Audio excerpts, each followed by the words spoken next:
Everybody, we've got our info session before our ordinary meeting. I welcome Marianne. Come forward, please. Thanks. Everybody, thank you for making time today after not quite getting to speak to you after your last meeting. Sorry about that. I know time is of the essence, so basically there's just two things I wanted to more or less give you guys a bit of a heads up about. For those that don't know me, I'm Marianne Lomax. I'm the Community Governance Manager at Hamilton Waimarie Herwood, but I also have the portfolio of looking after community board funding across the city. So the first thing, just very quickly, is just to let you know that at the end, towards the end of the year, we are looking at going to council just to have a bit of a review of the funding in terms of mainly strengthening communities. Those that have been around as long as I have, I think Helen only had, they're the only one. I think 20 years. Thank you for your acknowledgement. My 20-year anniversary tomorrow. So there's just the 2007 Strengthening Community Strategy is still not all our criteria and all that is aligned to our funding outcomes and priorities and stuff. We have refreshed that strategy, as you'll know. So we now think it's probably time to have a refresh of our funding priorities and outcomes, because they have certainly changed. There's a few criteria things as well. For example, things like we don't fund food unless it's to recognise the work of your volunteers. With more and more, for example, multicultural groups applying for funding, food is actually quite often a really big part of what they do. And so it's just an opportunity to have a look at some of those things.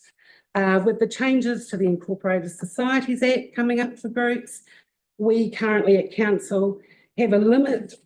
Sorry, if you're an informal group with no legal entity, you can only apply for a maximum of $2,000. Are we still comfortable with that? Do we think, as some groups decide not to remain an incorporated society, that we might need to rethink that? There are a lot of funders that won't fund any groups that are informal. And there's some like Department of Internal Affairs that will fund up to $10,000 for an informal group. But it's kind of time, I think, to have those discussions again. And also, you may remember, Helen will remember, way back, boards all used to get exactly the same amount of money across the boards. And then about 6 years ago, I think it was decided to maybe look at the allocation and add some kind of deprivation model into that in terms of how the funding's allocated out to each board. And it was decided at the time by council to do a 60-40 split. So at the moment, the boards are allocated their strengthening communities money based on 60% population, 40% deprivation. I guess as staff, we're just asking, can we have another look at that? It's almost swung the pendulum a bit too far the other way. Strengthening communities, it's not a deprivation fund as such, it's a ratepayer funded fund, and I guess having areas that have got much higher deprivation getting much more money than other board areas. It's just a time to let's have a revisit of that. It has created some disparities, and you've got, for example, Andre, you know, the huge population growth in Halswell, not necessarily going to be high deprivation, but it's about connecting and making strong communities, and so there's still the need for social infrastructure in areas like that. So it's, yeah, just time to think about it. So the main thing that I wanted to talk to you about is introduce you to our new funding platform. It's been a long time coming.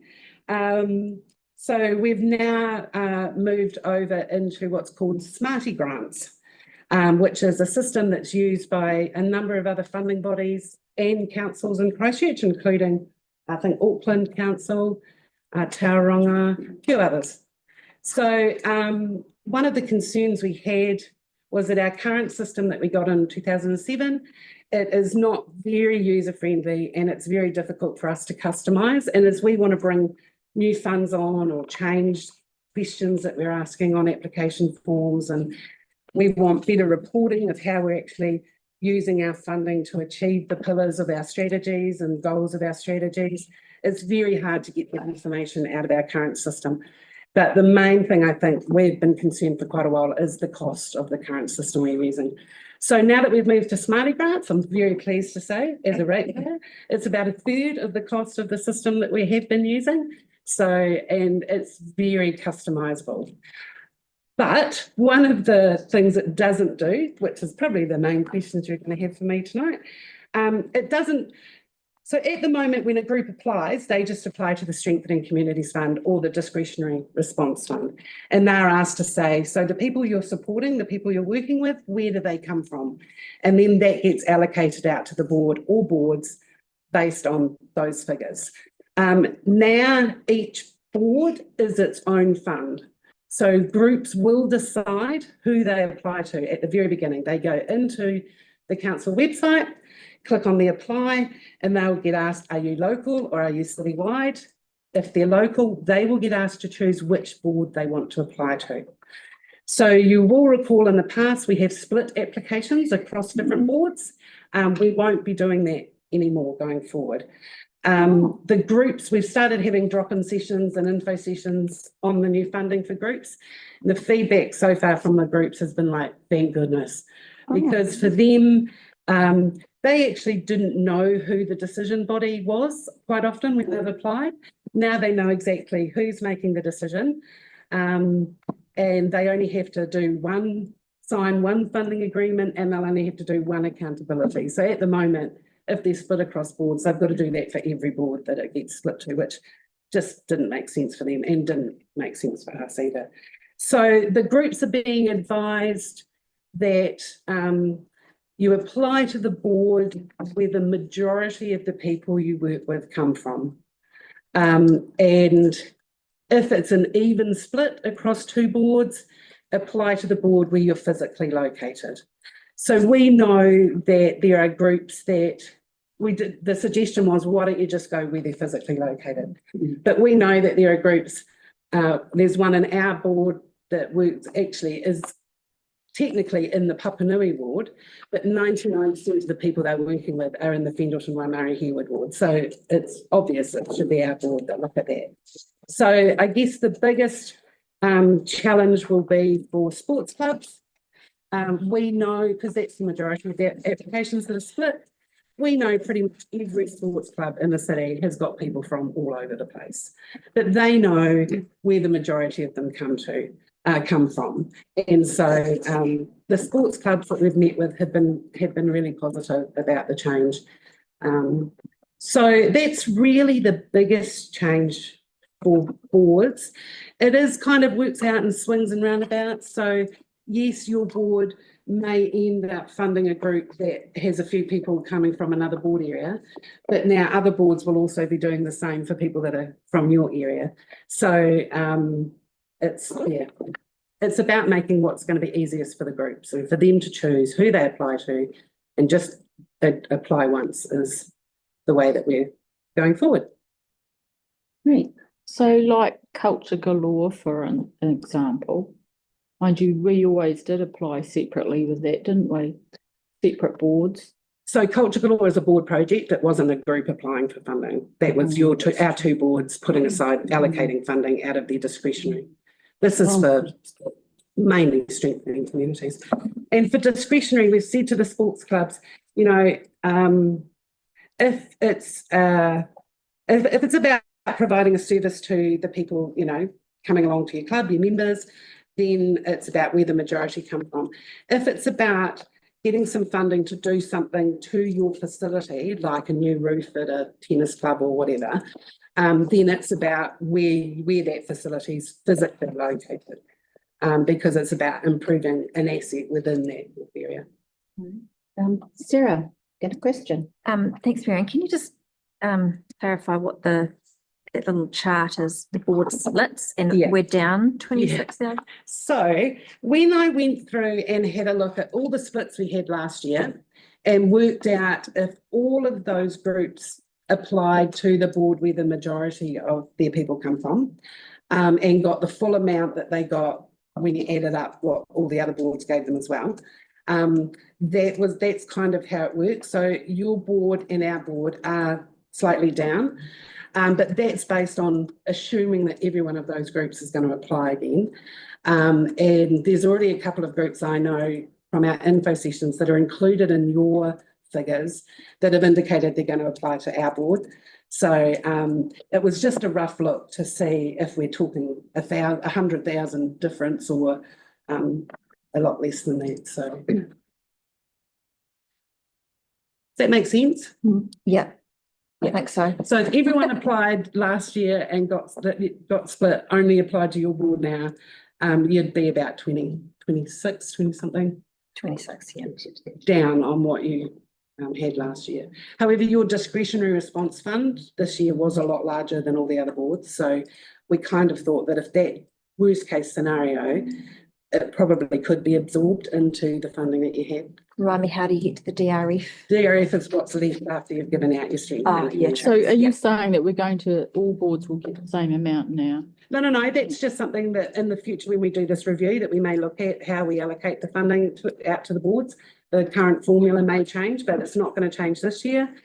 We decided that this is, for a lot of the boards, you'll have multi-year funded projects, and this is the third year of year 3. So it seems silly since you've already pre-committed funds to look at changing allocations during that funding period. So it would be for 26, 27, any changes. But that'll be a council decision. Because wasn't it based on population per ward before? No, like I said, way back, it used to be 100. All boards got the same amount based pretty much on population. And then about 6 years ago, we made it 60% population, 40% deprivation. And that was using the deprivation index figures, which is one way of judging deprivation, but not the only way. So anyway, that's just flagging with you that we are going to raise that at some stage and say, do you still feel it's right? Or I'd be a bit nervous about going away from the deprivation model, because the communities that do have a high deprivation index tend to actually need the more support. well, you would think that. However, why we've kind of brought it up is, like I said, it has kind of created some disparities. So a particular board, because they have areas of high deprivation, is getting significantly more funding than a board that doesn't. But the demand on that fund is a lot less than the board that doesn't have the high deprivation. So basically, and it means that in that area, for a community worker, that board can afford to grant you this amount to do that work. But in other board areas, exactly the same kind of role, working with the same number of people doing the same thing, only get half of that amount. So it's kind of, we just think it's time to have another look. Be an interesting discussion at council, believe me. Yeah, I'm sure it will be. It's interesting because when I was first elected, we were 1 4. Now we have 3 wards within the one. Yep. And we knew that this would cause segregation amongst the one board. The funding isn't allocated to wards, though, it's still allocated to the board. You don't get this amount for Horswell, this amount for Hornby, this amount for Riccarton. It's just Hornby, Horswell, Riccarton. Yeah. It's one amount. And if as a board you decide you want to tag a certain one for each area, that's up to you guys. I don't think any boards do that. No. And I mean, it might be those boards that don't have the number of applications for the extra funding they've got, about the education of the members to make sure that all the groups are aware. Yeah, well, some areas don't have as many groups. That's just the reality. Yeah. Is that because they don't have them or because they don't need them? Well, next, Andre. Well, that flows perfectly into my point. So it's like when you've got like a growth area, more people come into the area, you're having to build a lot of things from scratch. So building a new community hub in Hallswell from scratch, a new community patrol from scratch, and you're playing catch up on a lot of these things. And then if you've got like we've got another 10,000 or so people to come over the next 8 years or so, and missing a lot of those social services. And then there's the social isolation when you've got different communities coming in. So, and we've got a high school in Riccarton, we've got a high school in Hornby, but we've got no high school in Hallswell. Yeah, can we get about 350 mil? I'll look into And we do need a high school. We do need a high school. And I guess the wards are so different. The boards are so different. And in our board area, I know that in terms of percentages, we give sports clubs we had more applications and give out a larger percentage of our funding to sports clubs than any other board area does. And again, it comes down kind of the nature of the area. For some people in the Fendleton Waimari Hereward board, their only social interaction they have is when they go to their sport on the weekend. And, you know, to create, like I said, those strong connections and strong communities, it's about ensuring that those services are there and accessible. And that's the complaint you can get from the more affluent areas that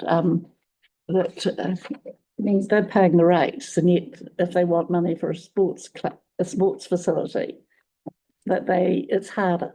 It can be perceived as the harder actually. So and so we'll just put up some options to council, looking at different allocation models, and like I said, it'll be council's decision.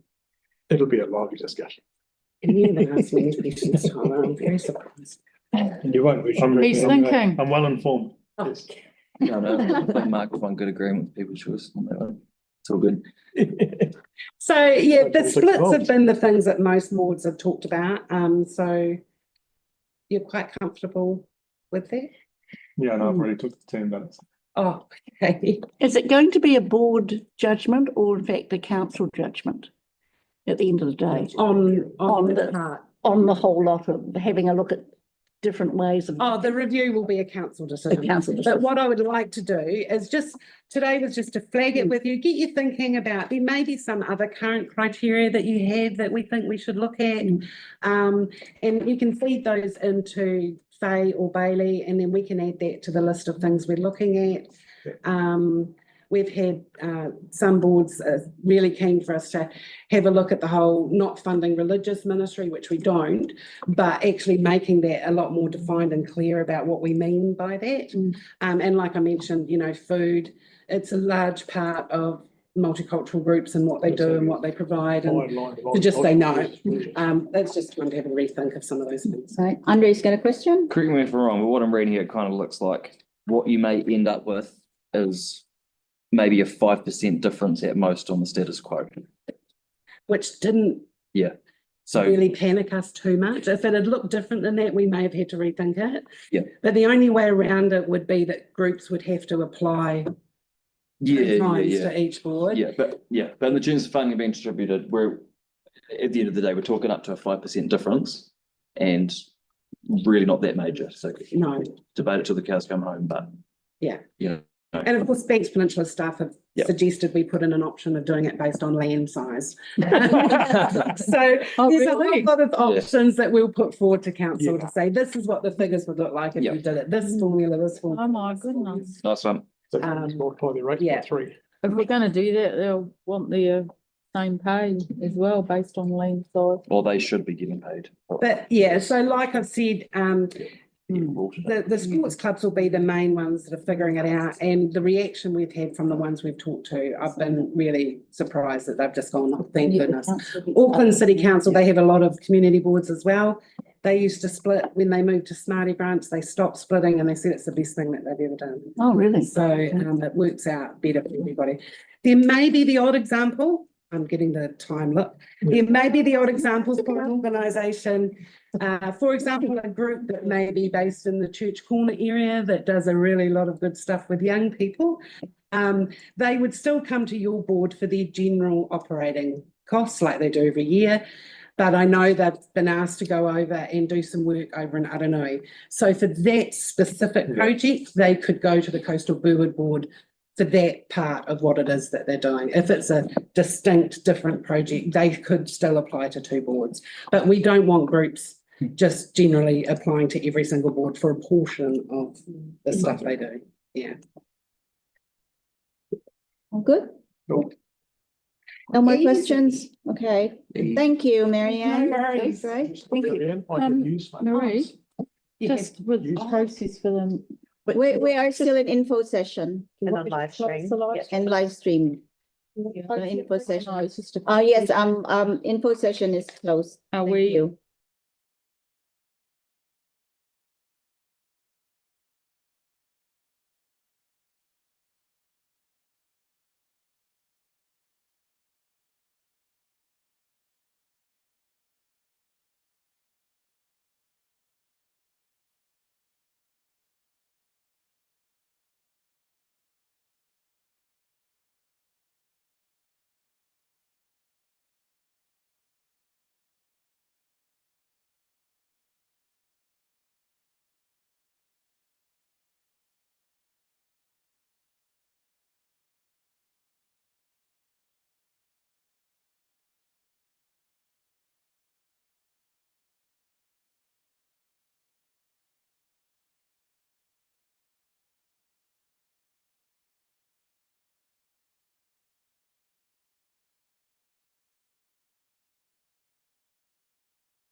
Unless I'm looking at the draft. Thank you all for being here today.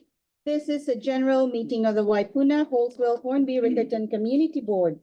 The meeting is live streamed and recordings will be available on the Community Board's YouTube channel.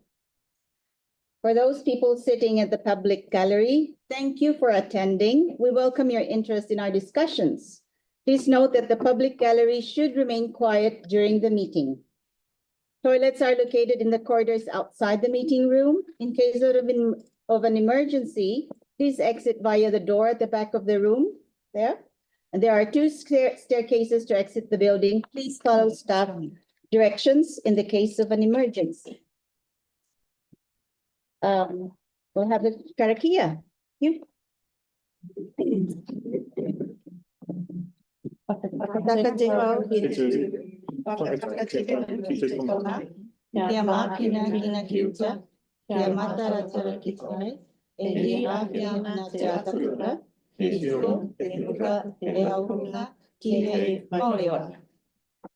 Thank you.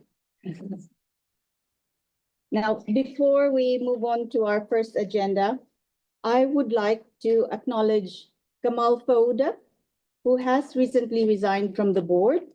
Gamal has significant contributions to fostering unity and understanding in his community. Following the tragic Christchurch mosque attacks in 2019, he emerged as a symbol of resilience and peace, delivering impactful messages of solidarity. His leadership soon extended beyond his role as imam when he was elected to the Halswell-Hornby-Riccarton Community Board in October 2019 as one of the two Riccarton ward representatives. In this capacity, he championed tolerance and cultural understanding, working to strengthen cohesion and harmony within society. His advocacy has left a lasting impression on the local community and broader discussions about inclusivity and resilience. Now, first item on the agenda, apologies. We've got everybody here. Well done. Next is declarations of interest. Any members, do you wish to declare an interest in any item? No? So there are no declarations of interest recorded? Okay. Yep. And confirmation of previous minutes. I move that the minutes of the Waipuna Halswell-Hornby-Riccarton Community Board meeting held on Thursday, 13th of March, 2025 be confirmed. I need a seconder. Andre, thank you. All those in favor say aye. Aye. Against? Carried. Now we move on to public forum. Right, now just as some housekeeping for our public forum. Speakers may speak for up to 5 minutes. So, and presentations must not criticize elected members and or staff, be repetitious, disrespectful, or offensive. And at the conclusion of your presentation, and if the time limit has not expired, the chairperson may allow board members to ask questions of the speakers, right? So you have 5 minutes, including questions from board members. Questions will be confined to obtaining information or clarification. We don't have Archana yet, not yet. We'll see if she arrives. We do have Hornby Men's Shed. We have, yes, representatives of the Hornby Men's Shed will address the board regarding options for future location of the Hornby Men's Shed. Please come forward. Welcome. May we have your name, please? Brian Dixon. Brian Dixon. Welcome, Brian. Do you know the members of the board here? I know a few of them. No? If we can just introduce, Helen, start with you. Helen Broughton, Riccarton. And somebody at Hornby. Tyler from Riccarton. Right. You know me, Mark Yeah. Peters. Here, will be. Debbie Mora from Halswell. Andre Moore Halswell. And Marie Polisco, also. Right. You can start. Okay. 5 minutes. Good. Is it switched on the side?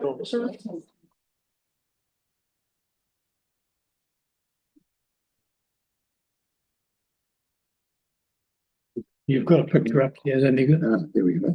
Right, okay. Got the first slide. There's two dimensions to what a men's shed does. The first one is we are involved in community projects, and you can see a few of them up here.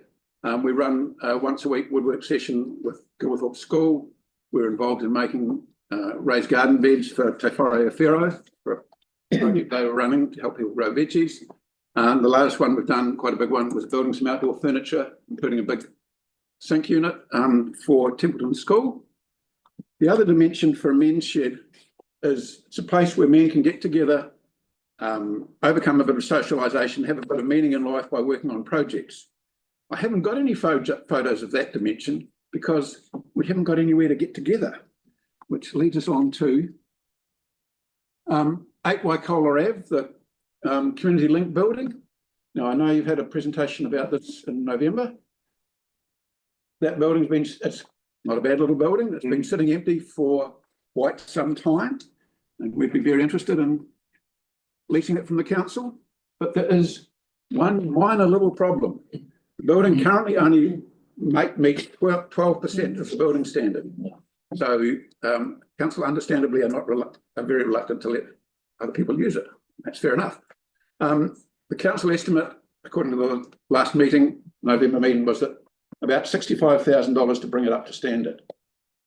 Another option is, well, so the question then comes to, should it be repaired or should it be replaced? The Hornby men's shed preference would be to replace the existing building, provided that the replacement has a bigger floor area. We would like 100 to 150 square metres, which would fit on that site. The site's about 300 square metres. We would be happy with a bare shell, something like a very large skyline garage type building, which we would be prepared to fit out at our own cost if the council provided the building.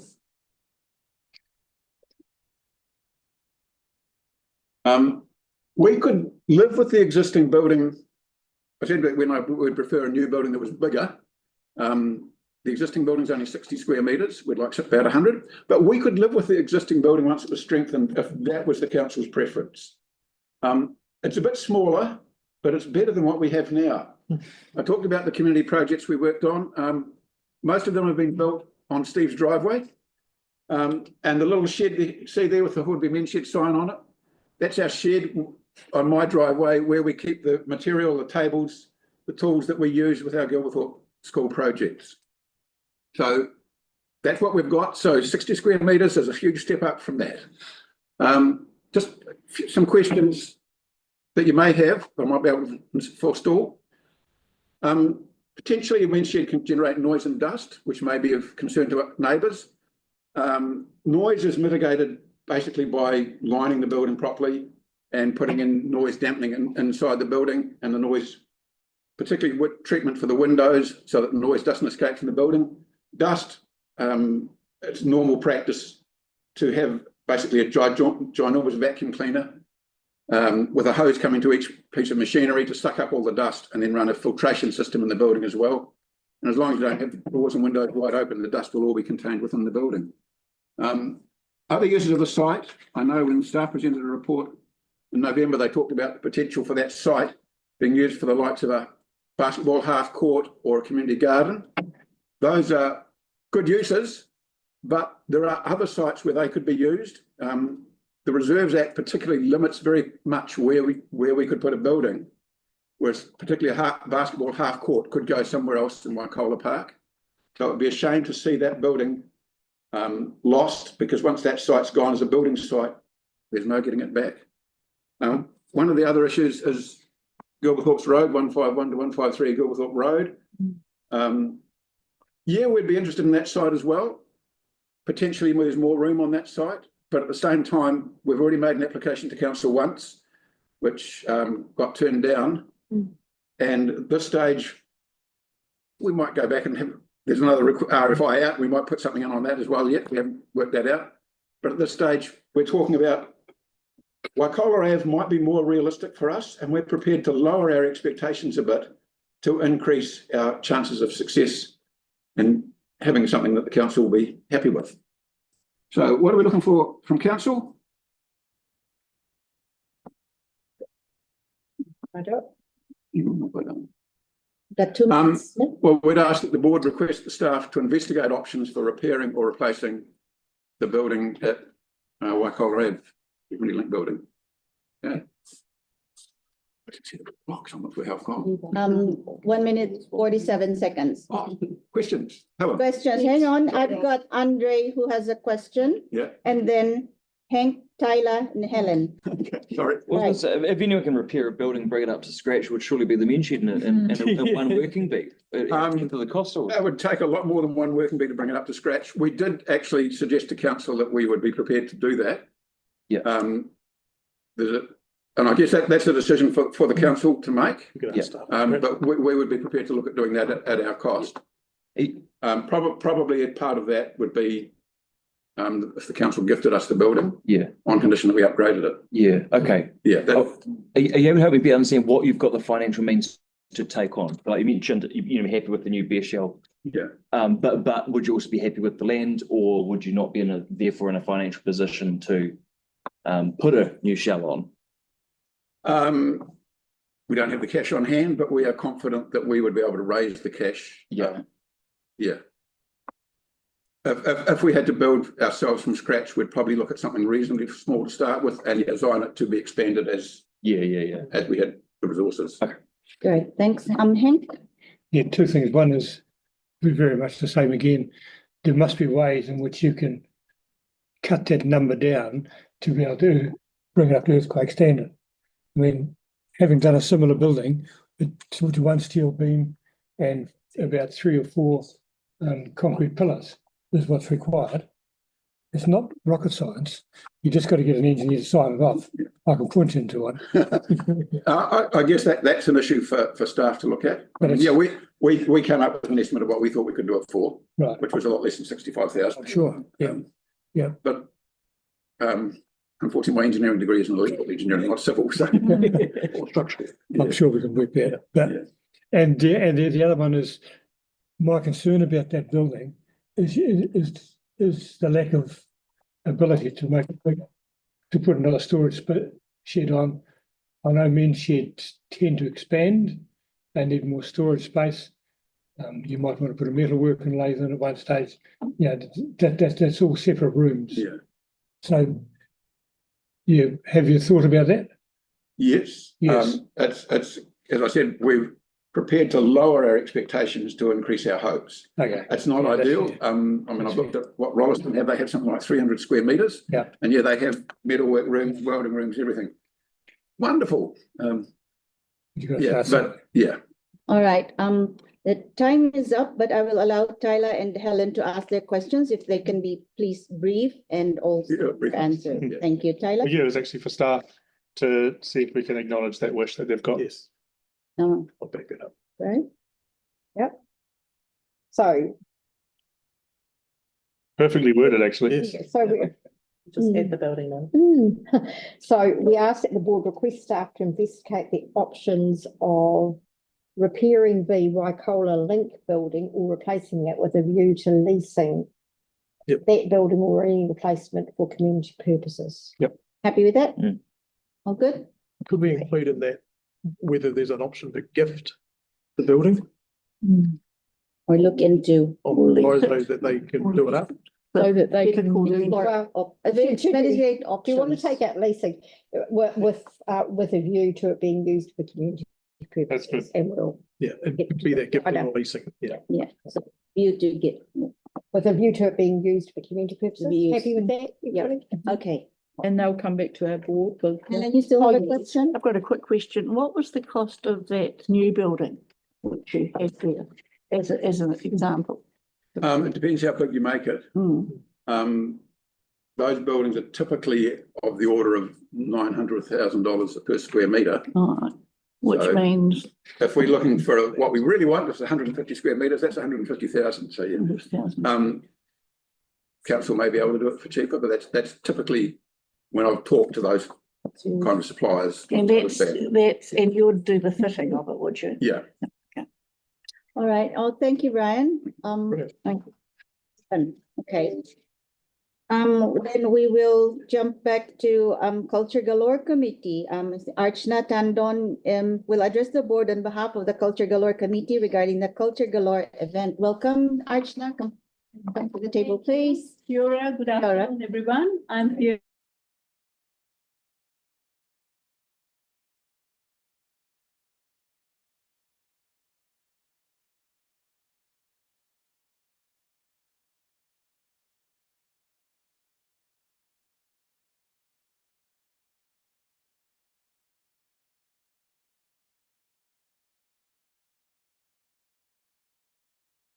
I've got just a little snapshot of what Culture Galore is and how it was born. It was born in 1999 and was initially called Globe and was run by the council's local recreation team at Jenny Park. Then it was established to celebrate cultural diversity of the residents in the local ward areas. 2 years later, in 2001, both the Riccarton Wigram and Findleton Waimari Community Board supported the inaugural event at Ray Blank Park, and it was named Culture Galore, which we all are familiar with. This set the stage for that would become a beloved annual tradition, which have been going on for that long, featuring a variety of cultural performances, food, games, and information stalls, and our networking opportunities over the years. Now, 26 years later, the event has become so popular that it has outgrown our beloved Ray Blank Park and will be moving to a new home at Multicultural Recreation and Community Center at Egley Park in 2026. Meant for the purpose, the Culture Galore Committee wish to acknowledge the Community Board for their outstanding commitment to this event. Over the last 2 decades, your commitment has strengthened our community and your support has encouraged our unity and cultural acceptance. So here's a little token of thank you to you all. Thank you very much for your commitment and support over the years. And hopefully it'll continue in a different, in a different capacity now. Yes. Here we go. Thank you.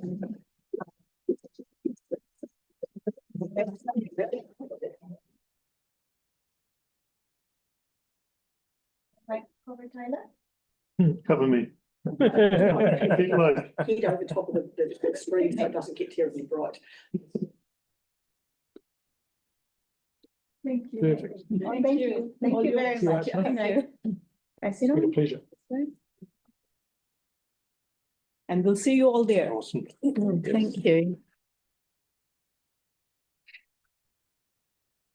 Yeah, thank you, Archana.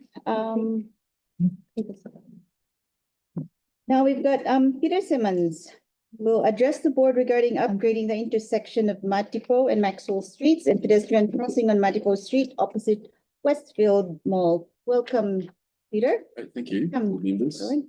and Madam Chair. Thanks for having me. Right. I've got a short video to play. Ready to go now, Peter? Yep.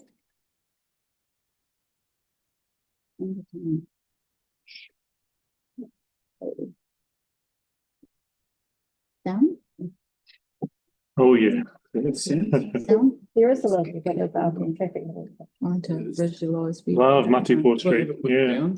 Where are we? It doesn't. that's Matiport Street. Oh, McDonald's is to the left. oh yeah, gotcha.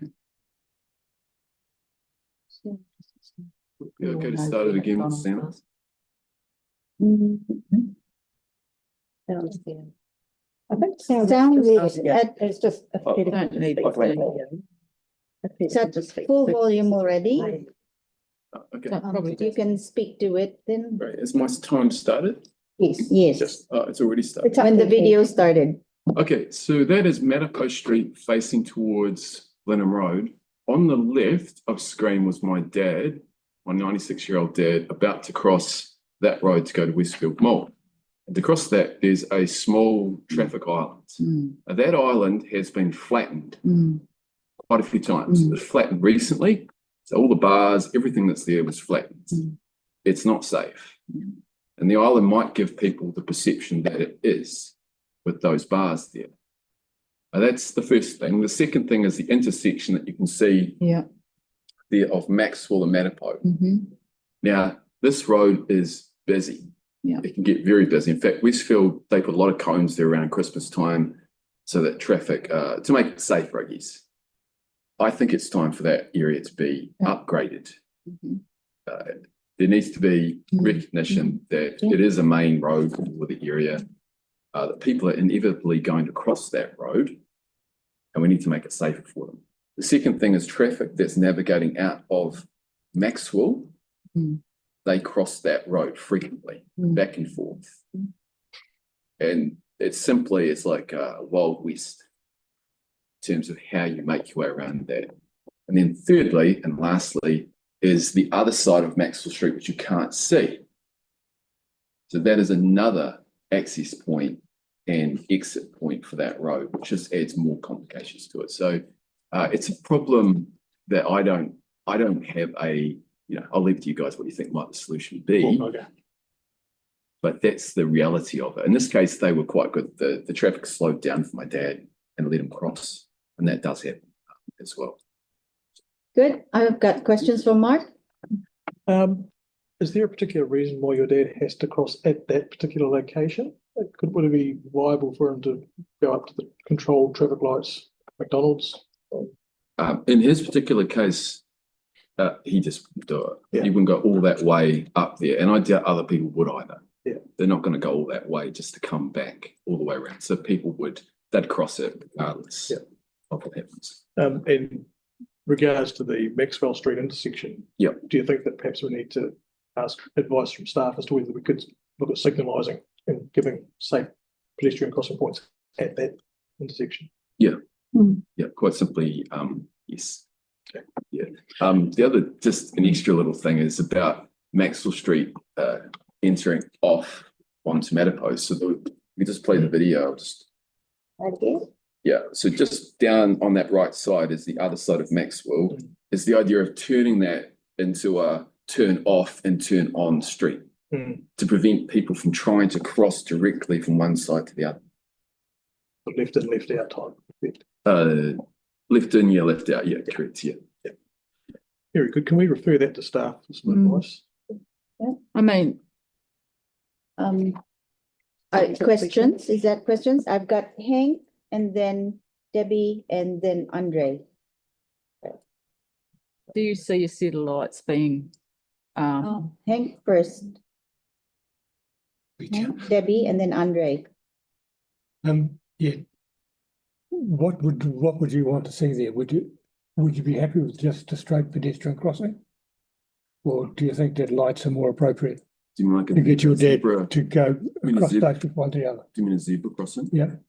Just crossing, yeah. I think that would, I mean, I don't know if they're effective at stopping traffic, those zebra crossings in I this don't day and either. age. Sorry. It would be nice change for that to happen. Is that answer? I'm not sure that answers the question. Does that answer? Yeah, I think it does. It's just hard to know what the correct solution would be. That's Right. yeah. Okay. I think we will just refer it to staff anyway. So you've got the words there. Well, I'm just thinking if we Okay. put something like, that the board requests that staff investigate pedestrian crossing facility on Metapo Street opposite the Westfield Mall and provide advice on ways that it can be made safe. I think But it's you want I also think to have a look at that intersection.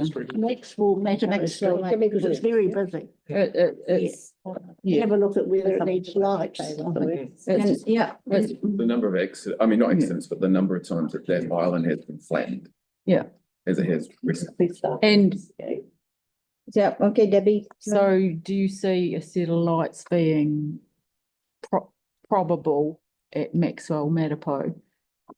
I think it's Ideal, ideally. pragmatic. Yes. Yeah. So, yeah, and I see so many advantages of that because I know I can never turn right out of Maxwell onto Metapo. So I turn left, then I turn right, then I turn left to get out of there, whereas lights would fix that. So are we, We've just grabbed up the Yeah. wording here. Metapo Maxwell intersection. for investigation of Yeah, traffic lights? No, So just yeah, investigate and they will come up with their options. Yes. For the safety of Metapo and Maxwell. Yes, Yeah. we'll put, so Include- Here's what Faye's got. we'll put it in two parts. So the board requests that staff investigate, one, the pedestrian crossing facility on Metapo Street opposite the Westfield and provide advice on safety improvements that can be made to the facility. Two, they investigate the safety of the Metapo and Maxwell intersection and provide advice on any safety any improvements that can be made towards Can we put in, measures that can be taken to Yep, improve sounds safety good. at the intersection. For all users. For all That are users. seen pedestrian. Okay, Very good. happy with that? That sounds awesome. Thank you, Yeah, Peter. That's great. Thank you very much. Appreciate it. Andre, let's. Well, Oh, if I just can one ask one quick question. I mean, the issue of the crossing is pretty obvious. You've got a very wide road on each side. There's no build out or anything. But going towards Riccarton Road, I mean, there's two lanes. Do cars end up queuing in a 2-lane format as far back as the pedestrian refuge is what I'm wondering. Where's that? What sometimes happens is when you're crossing it, you don't necessarily I see the see. cars coming through that on the left. Yeah, And so people will, for example, will stop to let you cross. And then there are cars Zooming out. that'll come through. So that's another danger as well. yeah. it's turning into the mall? Yeah. That mall side will be very tricky to address, but the other side, I mean, I can't understand why there isn't a build out there already. Very. Because there's cars giving way, but there's traffic here turning in. All right, so I think we will just forward it to staff and, Also, No, but I've got that as well. It's- okay, We're all nodding. thank you, Peter. But it, Next we've got build out Ken, here. about trees in Gilberthorpe's Road. Ken, Build out please here. come forward. Ken, yes. Welcome, Ken. Right? So you have 5 minutes and just tell us about the pine trees along Gilberthorpe's Road. Okay, I'll make it short. 3 pine trees there that are driving me and my neighbours crazy. On Gilberthorpe Road behind the bus stop there. And we're at number 1 and 1A. And it's the 3 trees on the edge of our property that are causing the problem. With pine needles and pollen. At the moment, it's pollen. I can't go out. I sit in my lounge and watch absolute clouds of pollen coming over our property. I've got to wash it down all the time, off the house and everything. The pine needles, I've had 30 kilograms of pine needles taken out of my spouting off my house. This is the last time it was done. I've had my spouting rotted out and had to replace that. I've had a heat pump cracked out because of pollen, and I've had to replace. Mark's seen the place. These pine trees are 2 metres off our boundary. I've been onto the council for the last 3 years and getting nowhere about that until the point that I haven't paid my rates this last time, and that's the first time in 59 years I've missed paying rates to the council because of this problem. Now, the problem is pine needles and pollen. Denton Park has had about 20 pine trees removed, which are further off the boundary than these ones on our boundary, for the same reason, pollen and pine needles. We can't get rid of 3. Are you finished? Affecting my health mentally and Right. I can't, I'm in lockdown most of the time, stuck inside because I can't have the doors, the windows open. I've got pollen coming inside all over my furniture and everything. Every time you walk out, it gets on your feet and pine needles in my carpet. It's just absolute menace. Is it on council land? It is on council land. It is on council land? Yeah. On the berm. On the berm. Yeah. Very large. Well, So it looks like. Well, it looks like it's on, sometimes, Right. sorry, Those 3 that are causing us the problem, Right. but I've got them down Gregory Ave too, and they are just littering the whole street, you know, the gutters are full with pine needles, they're killing all the grass on the verges. Right. Me and my neighbour actually look after this reserve on Gumberthorpe Road. We mow it and kill the weeds on it and try and look after it. Right. These ugly, horrible pine trees. All right. So now we'll move on to questions. I've got Mark, Tyler, Helen, and then Andre. Mark, go ahead, please. Thank you.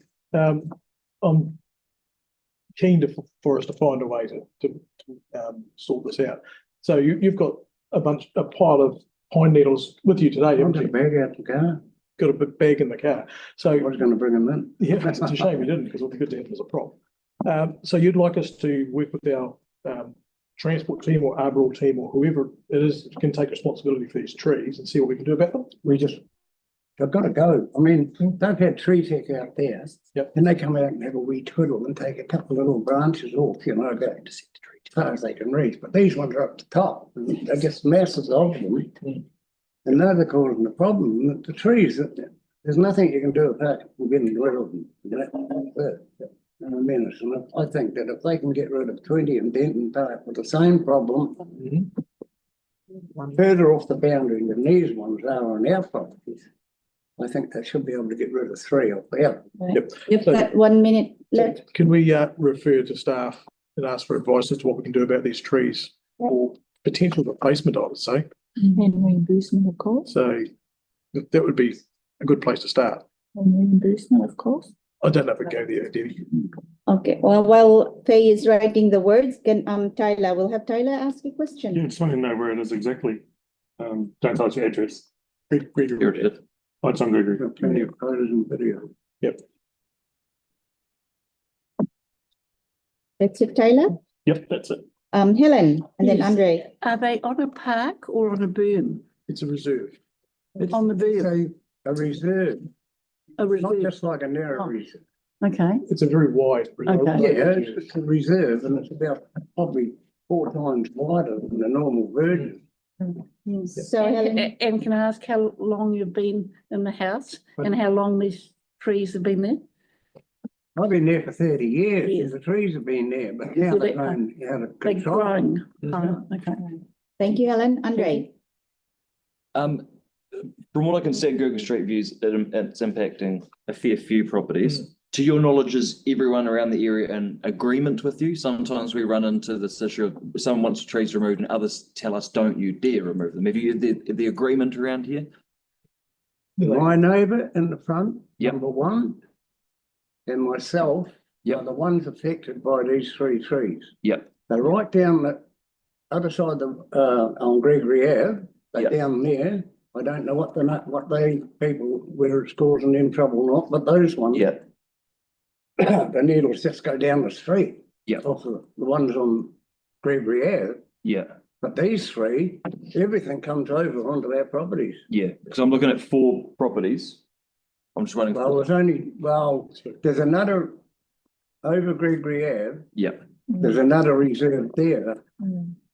I think there's only about 1 or 2 trees there, but they're not our problems. Yeah. I don't know. I'm just wondering if you've got agreement from the other neighbours, to your knowledge. Well, we haven't got any other neighbours apart because Is it? we're on the corner of Gregory Ave and Gilthorpe Road.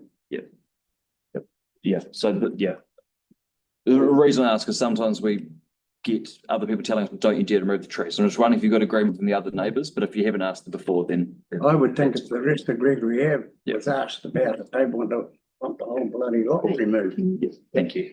Thank you, Andre. Got Debbie, and then we'll move on to Faye for the words. Just wondering if you noticed the pines and the gutters and the drains.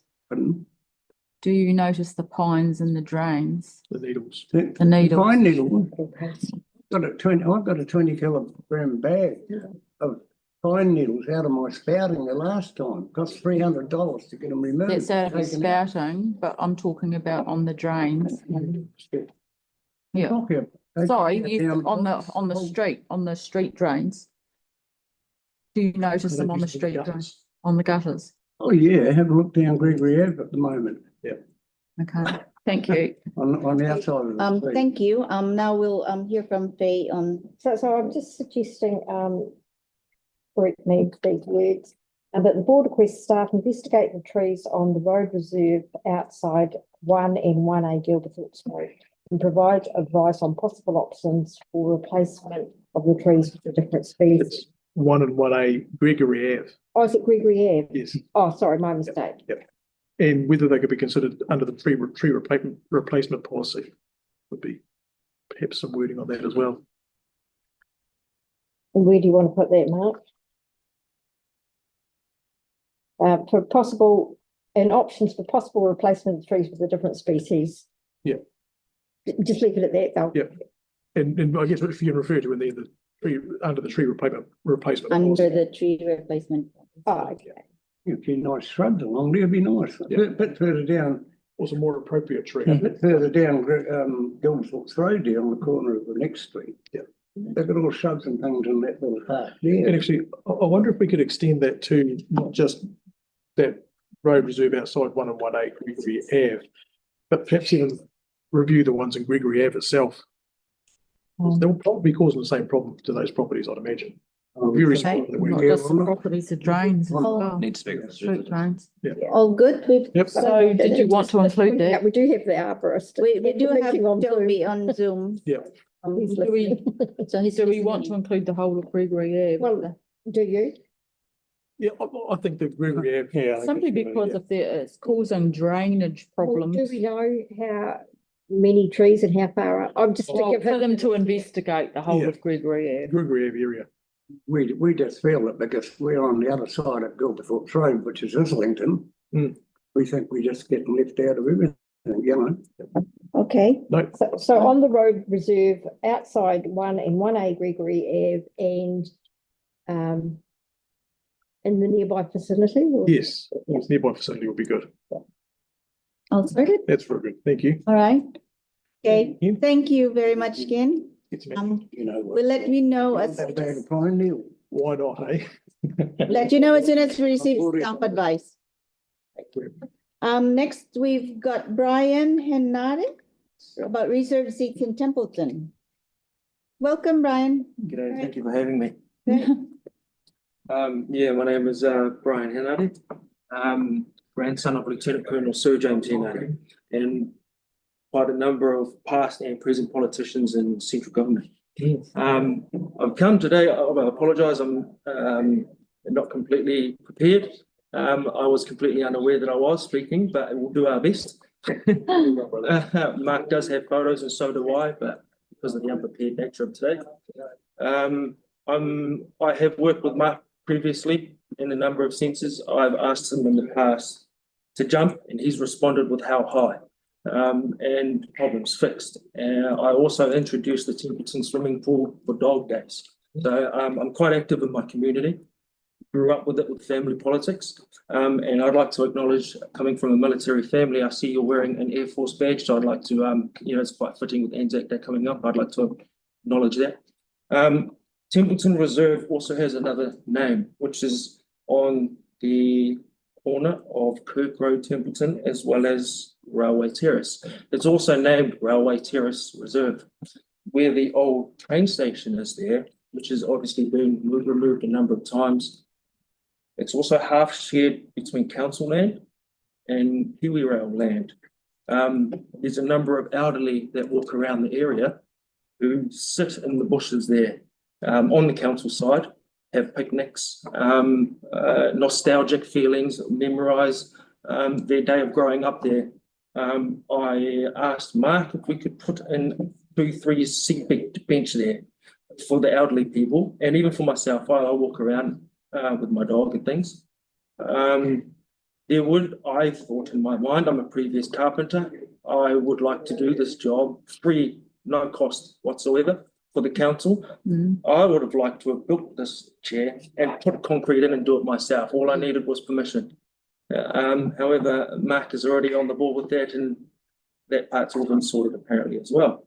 I'd like permission to see if we could get forward with this seat. It's just a seat. Very low cost installation for the elderly that are in this area. And would Mark had an idea that we could put out the longest Templeton resident has just passed away. Longest Templeton resident. He's been there his whole life. His wife is still around. We'd like to put a plaque in memory of this person, if possible, which is actually across the road from where he grew up, which is also one of Templeton's longest standing homes. Wow. Then, thank you. Thank you, Brian. We've got questions from Mark first, right? Yeah, I showed you some pictures last night of some seats that we can procure free of charge. Yeah. Would you be interested in following that up and seeing if they might be able to fill that need? That's amazing. Actually, it saves me a building job. Yeah. Wonder if staff, if we could ask some advice from staff, I'm not sure which staff, how we could get approval to place a seat in this location. And it would basically be at no cost to council. And just we need the approval to do so. If we could ask that, that would be great. If I can just butt in here, my apologies for this. I did offer to Mark that it would come at my cost. I'm trying to do this for my neighbours, you know, whereas Mark's got other ideas that sound a bit better. Yep. Easier to ask for forgiveness than permission, but that's probably the way to go. Yeah, just, I was thinking that, just do it. Does it, Right, Debbie? is it on reserve? Yes, it's half shared, this reserve between Kiwi Rail and council on one side, where I'm suggesting this little area where the elderly do actually sit with their own little picnic chairs. I didn't measure, but it's around about 3-4 meters away from the Kiwi Rail barrier, making it on council side. In terms of vandalism as well, it's a hidden away area. So it could actually, you know, lower the risk of vandalism being so hidden away. Okay, so we'll hear from Faye, what she's So got. I've just simply said, request staff advice on the possible placement of a park bench on Templeton Reserve. Railway Reserve. Oh, it's Templeton Railway Reserve. The locals call it both names, Templeton Reserve and Railway Terrace Railway Reserve.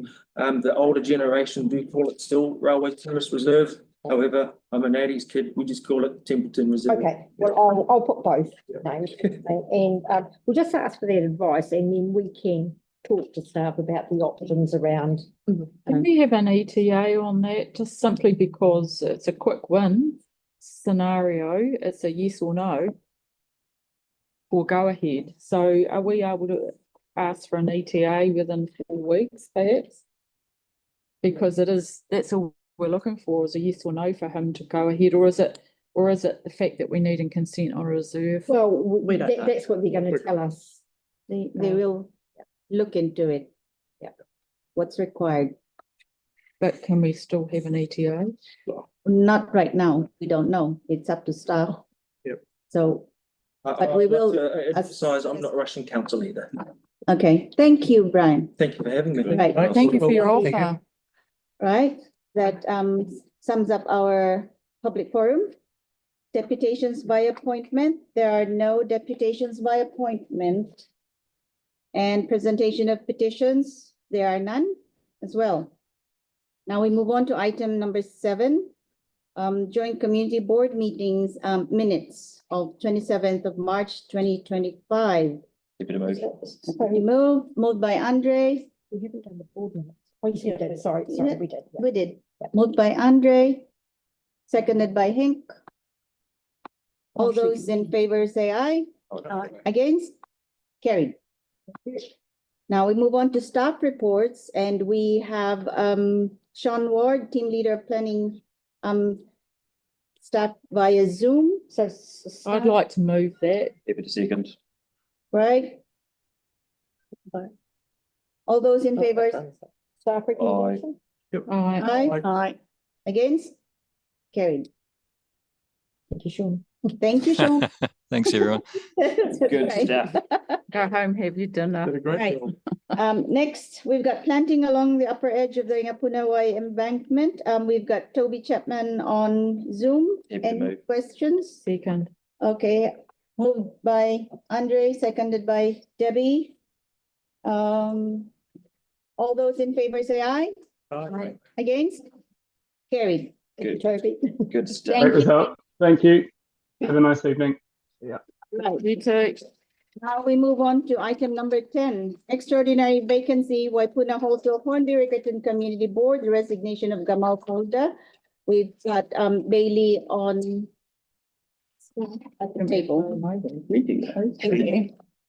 Kia ora koutou. I hope you've all read the report on the agenda. So I'm sure you're well aware, as a result of the resignation of Gamal, it has created an extraordinary vacancy on the board, and the local electoral act sets out what the board now needs to do and make a decision on tonight. So that being that the vacancy not be filled, or that the vacancy be filled by the appointment of a named person in the resolution. All right, so now we will call on for questions. Anybody has any questions? No, Mark, question? So it is as simple as a board, we decide either to leave it vacant or to nominate someone to fill that vacancy. Yeah, and to include the criteria of which that person's been selected. Yeah. So we will need to notify either way, whatever decision it makes, we will notify that tomorrow. Yep. Okay. Do we create the criteria? Yeah. Do we do that tonight? Yeah. Yep. All right. Any further questions? None? That case, I move the motion to leave the vacancy unfilled. I need, if there is a seconder, seconded by Tyler. And so we'll just move on to debate. I'm not gonna rant about this. I did have a lot of time thinking about this. So I've had time to look at different angles, so I made some notes. So if you'll just bear with me. On reasons why the seat left vacant by the resignation of Gamal Folda should remain unfilled. First is proximity to the election. With only 5 meetings left until the local government election, it may be more practical to allow voters to elect a new representative rather than appointing someone temporarily. This avoids the potential disruption of a short-term appointment and ensures that the new representative is selected by the community through a democratic process. Second is the cost and resources. Filling the vacant seat could require resources for an appointment process, which may be deemed unnecessary given the short time frame. The administrative cost of filling the vacancy could be better allocated to other community needs. Third, continuity and stability. Appointing a temporary replacement could lead to instability or confusion, especially if the person appointed is not fully familiar with ongoing projects or the community's needs. We are not just talking about Riccarton here, but the whole community board area, which includes Halswell and Hornby. So leaving the seat vacant allows the remaining board members to maintain stability and avoid any disruptions in decision-making. Fourth is community input. Allowing the seat to remain vacant until the election gives the community the chance to have their voice heard in the upcoming election. This ensures that the next Riccarton representative will be someone who is directly chosen by the community, which enhances the legitimacy and democratic nature of the board. Fifth is time for reflection. The resignation of Gamal may signal a shift in the needs or priorities of the community. Keeping the seat vacant until the election can provide time for the community to reflect on what qualities or priorities they would like in their next representative, ensuring that the election process is more aligned with the community's current desires. Sixth, my last point is the Matora Community Board example. With the resignation of a board member, this community board in Gore District recently appointed the first unsuccessful candidate at the 2022 election. I don't know if there are any other examples around the country, but in Christchurch, I understand that the last 3 community board resignations less than 12 months before an election have not been filled. The Matora Community Board example is the only one I could find. There may be others out there, but please do enlighten me if you find any other examples. Its board chair was even quoted in the press last month saying about the appointee, if she is planning to stand for the board again at the October elections, we thought it could give her some good experience. Now, who among all of us in this board, or the whole of Christchurch for that matter, who ran for the first time has had experience becoming a board member before the election? All of us were voted in by our communities, and I don't want to be the first board to be giving a leg up to anybody who is intending to stand at this year's October election. Representatives to the board should be left with the community as what we all had to go through and will be going through in this coming election. Thank you. Now I call for us another for debate in Tyler. Yeah, good coach. So Marie pretty much covered everything, but you know, from the other side of it, from the fiscal standpoint, we've got an opportunity to save the ratepayer around 20 grand, and by using the same levels of service for the community, because I've been riding solo for the last 2.5 years, regardless. So No, that's not true. Hang on, hang on. No, point of order here. I've been working hard in Riccarton, so I'm not quite sure if he's. I'm not saying you are. I never referred to you. Oh, well, you said So you've I've been been running working really hard, Okay, trying to make sure just to make sure. that we're looking out for all of Riccarton. And at the moment, I'm more than happy with the way that we're going and leaving this seat unfilled, because we're so close to election year, and it's going to be really hard to not think this is political other than anything else. We've got 5 meetings left, and we've got election year literally starting next month, if not the month after. So it's going to be really hard for the public to see that some press articles have come out, some star articles have come out. And what I really care about is relationships. Regardless on whether you vote yes or no for this today, if you do look to decline this and elect somebody else, I'm more than happy in supporting them. But I just want to set it straight that we have an opportunity to do what all the other boards have done over the last 15 years and to leave the seat unfilled, to make sure that this board is operational and without having to go through the rigmarole of inducting another member into the board, when we know that it took around 6 months for us all to get used to the new process, standing orders, and leading that back to front. Kia ora. Thank you, Tyler. Then we have Helen and then Mark. Yes, I have a different view, and I just will go back in history because it's 2003. And it was at council, but there was an appointment made then to the Ferrymead board, and that person didn't actually win at the next election. So there's no guarantee that anyone we appointed today, if we agree on that, will actually win. It's got a lot of hard work on, in fact, a campaign. So I just want to say I support making a judgment today to appoint somebody, and I guess we can talk about that going forward. Thank you, Helen. I've got Mark and then Debbie. Respectfully, Madam Chair, I will differ in my opinion. I've seen Riccarton with a lack of representation more than just this term. Helen's been working hard in Riccarton, but before that we've had other members who were fairly invisible for previous terms. So I think it's long overdue for Riccarton to have a full contingent of representatives. So I will not be able to support this motion that's on the table. And respectfully, Councillor Harrison-Hunt, I will stand in difference to your opinion, and we'll move forward after this. Thank you, Mark. Debbie. Thank you.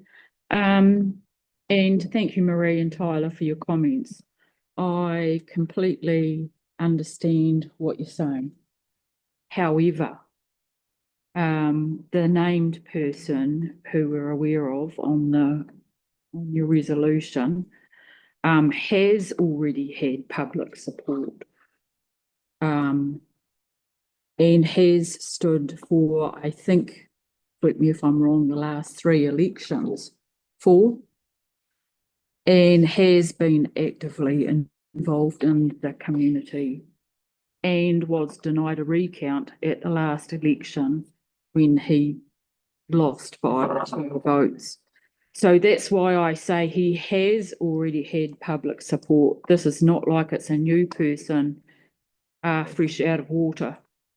So, Can I just clarify, that there is nobody named in this resolution? no, that's why I haven't named the person, okay? So that, I'm just saying here that I understand what you're saying. However, in this case, you were saying before about public support and voting, etc. This person has had public support and was denied a recount at the last election. So that is why I will not be supporting this. All right. Thank you. Debbie, anybody else? No? So that's the motion that I put, and yes. That Waipuna Halswell-Hornby-Riccarton Community Board pursuant to section 1173B of the Local Electoral Act 2001 resolves to leave the vacancy on the board created by the resignation of Gamal Fowler unfilled, and 2, resolves to give immediate public notice of its decision. Yep. So I'll put it to a vote. I will ask for a show of hands.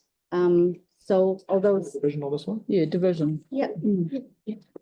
It's clear this way. So you can't ask for a division until you've had a vote, so. No, you can have a division if someone Vote votes for it. After there's a vote. No, After there's a vote. Okay, after the Right. vote. So Okay. by show of hands, all those in favor? And against? Call a division. And call a division?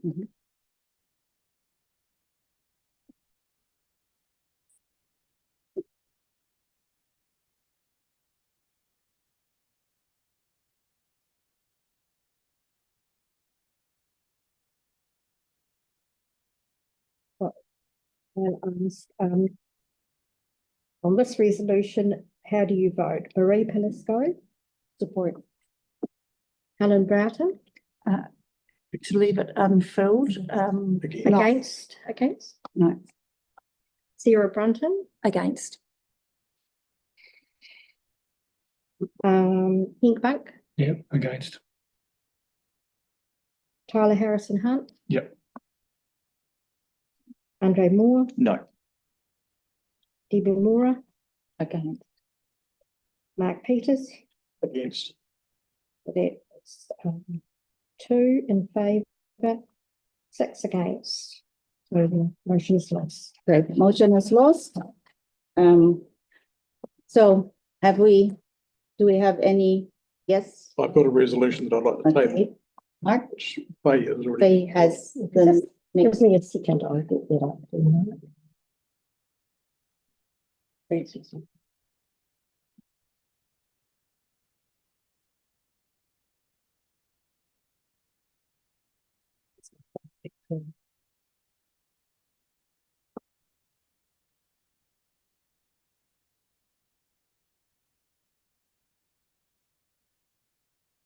we certainly had extra criteria there. But Yes. There was a criteria on there, I think. Yeah, this is the one you provided to me, Mark. Yep. no, but we had other criteria. You did have other criteria, but No. would you like to add another Yes. criteria? We had other criteria, lives. Helen and then Tyler. Yes. Well, reading the actual resolution, lives in the Riccarton ward. And there was another one about Being active in the community. Ours might align then, Helen, because I've sent Faye similar ones. demonstrates commitment to Riccarton residents' concerns and representing them to the board. Is that what you want to move, Mark? Yes, we Yes, can it's definite include that. criteria. So can you? We're not just choosing someone out of left field. Okay, thank you. Yeah. Tyler? So Can we just? Just let Wait, me get can the we just resolution get- right, and Oh, then Mark's we'll ask for a resolution second. is- Because I think it's contributing to the yeah, resolution. So we're So asking for We gave it appointment to you. of Luke Chandler, being a person qualified to be elected member and being the highest polling successful candidate for the 22. It's all right. Yep. We And- had other and- criteria. Yes, so can you say what they are? But Helen? put them in. An active football, Riccarton. A Riccarton resident, is that what you're saying? A Riccarton lives- resident of the Riccarton ward? Lives in the Riccarton ward. This would apply to anybody Yeah. and demonstrates commitment to Riccarton residents' concerns and Represents them to representing them to the board. and council. I think what you said there was a little bit incorrect, Helen. You said this applies to anybody that they live in the ward, that Yes, but we'd want a Riccarton resident. that's not the, they don't have to live in the ward. You don't have, However, that's, That is that's Our criteria. at this stage, yeah. huh? Can we just Yeah. mark to?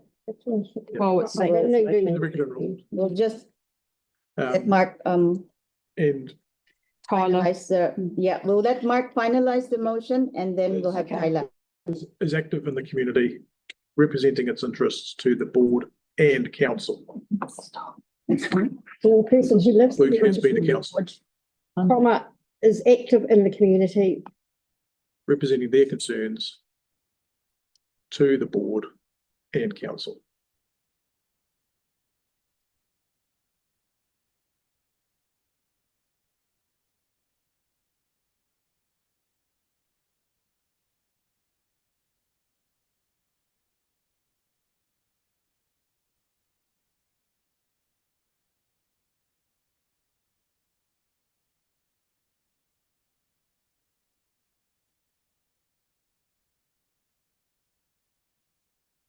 And was the highest polling. That stays in.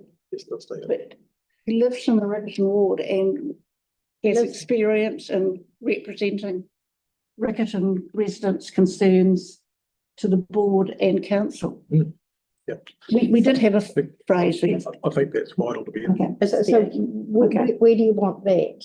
Oh, but that's vital, doesn't it? Impact our the decision, actual we know that. criteria. Yes, I know, Helen, but where do you want to put that in the Person lives in motion? Riccarton, comma, No. Lives in the Riccarton ward, Who is lives in active the in the community We- and is experienced in representing? That's, Would that work? yep, that would And I think a that's community sufficient. representative Yes, to board and council. I think. That's the problem sufficient. is that we can't see what Clay's typing. Ah. It's a frozen. Oh, I Oh, can- I I'm can sorry, I've see got the a old, screen frozen. Yeah, there we go. the old phalanges going there.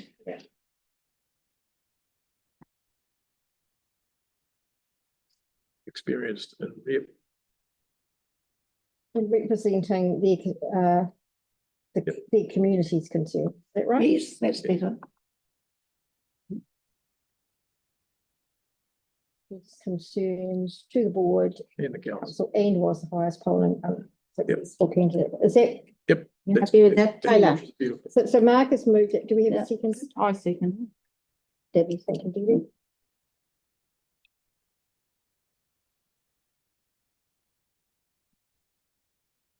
Okay, Tyler, go ahead. I sent some criteria if Mark was open for it.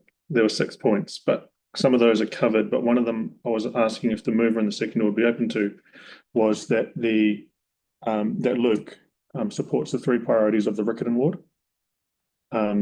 Yeah. And can commit to attend all meetings, information sessions and community board events where possible. Meetings. Yes, I'm Yes, comfortable with Be good if we that. could ask all. Well, he was Yes. asking the mover and seconder, Helen. Oh, okay. Yep. Right, go ahead. More than happy to include that. Well, I don't know about that because there could be some time when he's unavailable. Yeah, where possible. Where possible. Oh, where possible, yep. But as we know, you can be community with them, not show up at heaven, so it Well, he's often here at meetings anyway. doesn't make a difference. It will be from now on. It goes through. You're often here anyway, aren't you, Luke?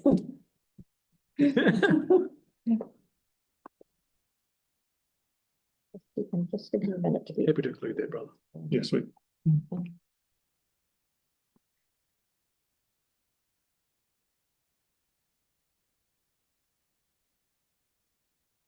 Excuse me.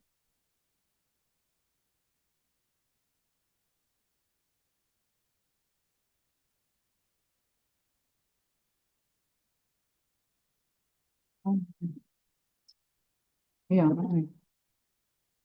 Mm.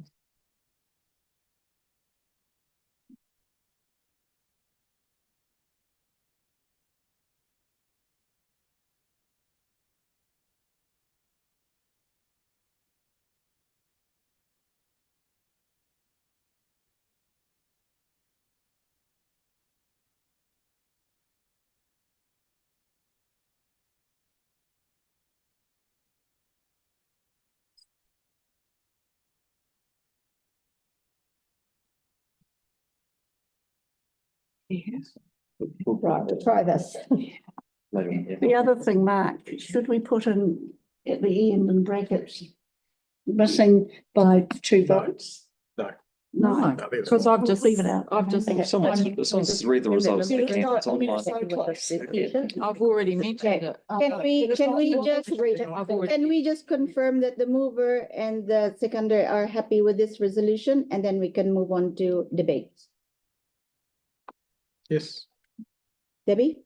I'm still reading. Can we attach your CV while we're at it? Can we attach all those leguimas? Yeah, I'm fine. All right, You happy with all that? Yeah. So that's what's being moved and seconded. That's what's going to vote. Okay. all right, okay. That's been moved and seconded. Debate? Mark? Wow, I'm really comfortable to make this, propose this resolution today.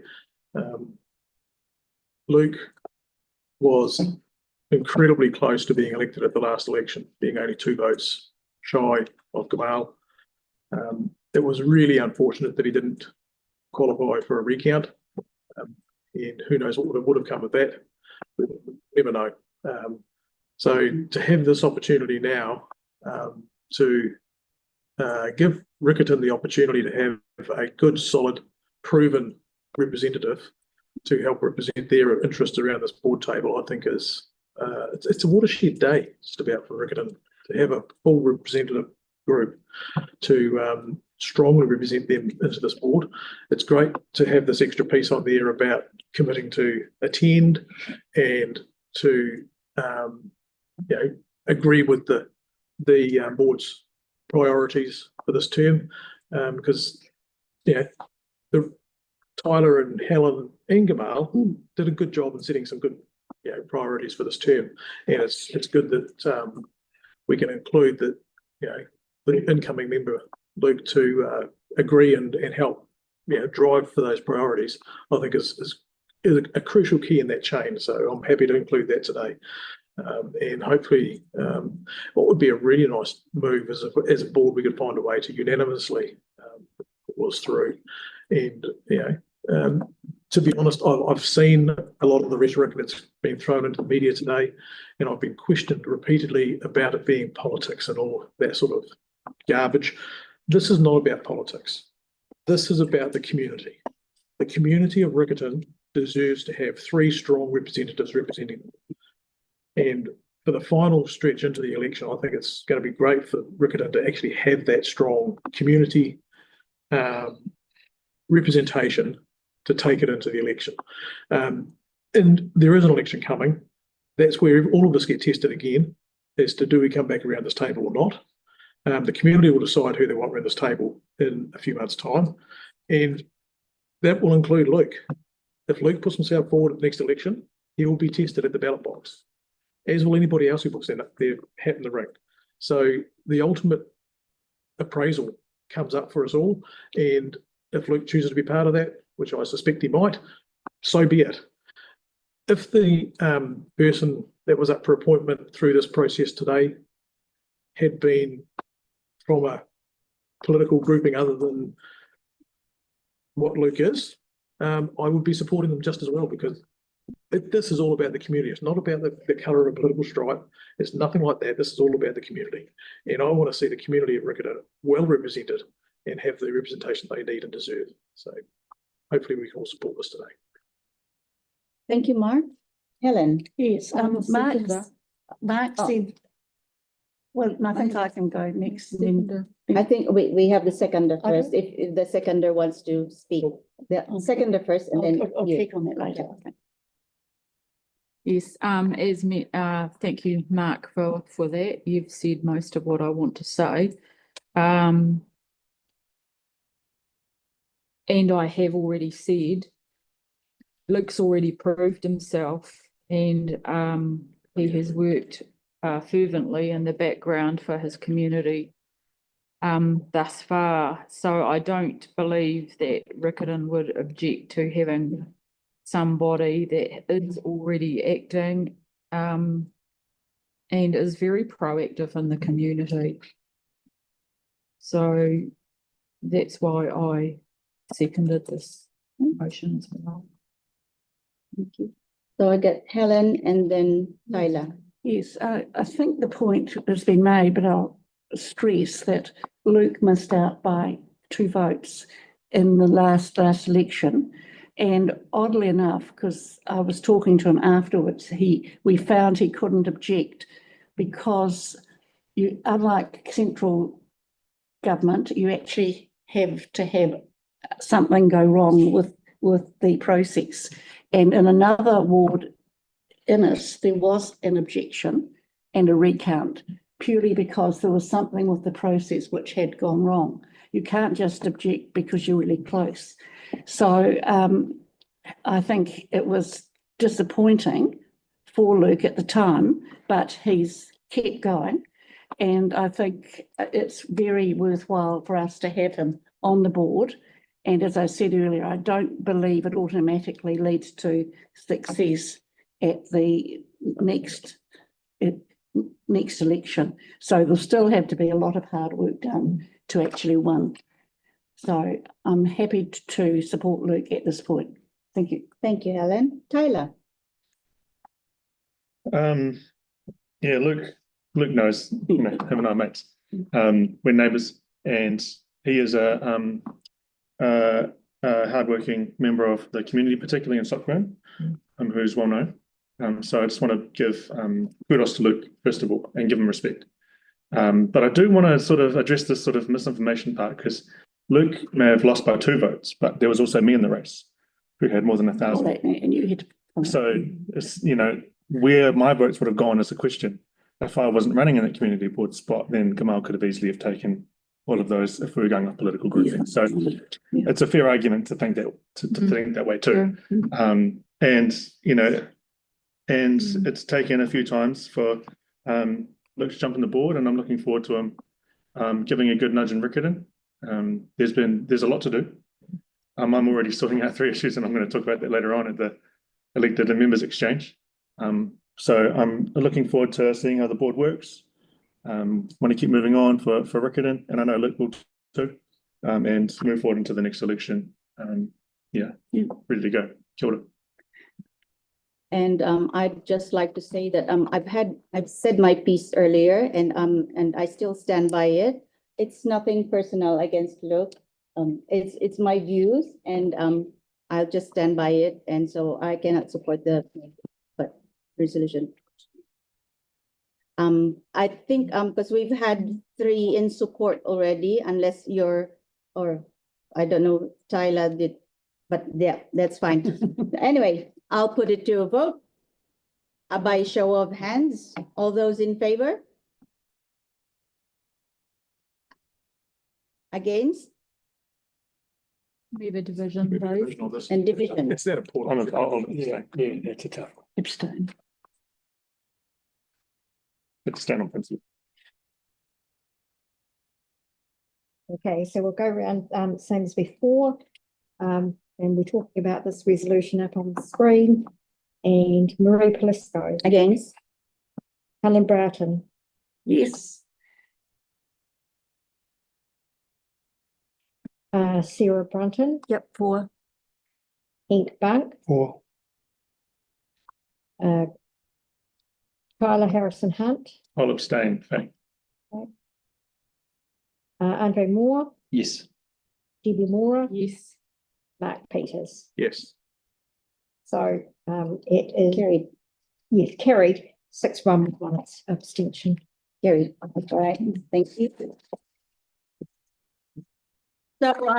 So staff will come back to us on arrangements for confirmation of the appointment.